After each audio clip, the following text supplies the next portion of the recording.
Qabrga qo'ygandan keyin Alloh taoloning qudratini qarang. Jasadni qabrga qo'yyapmiz, hech narsani sezmaydi u, lekin nimani sezadi? Ustiga tuproq tortilayotganini sezadi. Gum qilib tashlanadi-ku.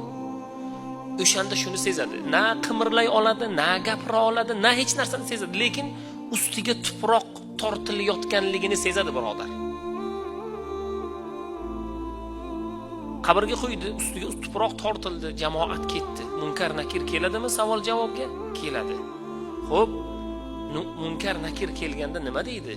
Da'ni fa yusolli deydi. Meni qo'yib yuboringlar, men 2 rakat namoz o'qib olay deydi. Ihson qilay demaydi, ota-onamdan xabar olay demaydi, shirkatlarim bor edi, o'shani ahvoli nima bo'ldi demaydi, bolalarim bor edi demaydi. Meni qo'yib yuboringlar, men 2 rakatgina namoz o'qay deydi. Mana shu 2 rakat namoz o'qish ham o'likda imkoniyati yo'q. Bizda bugun bor. O'qing, qancha xohlasangiz o'qing. Peshonani sajdaga qo'ying, Robbimizdan yolvorib so'rang.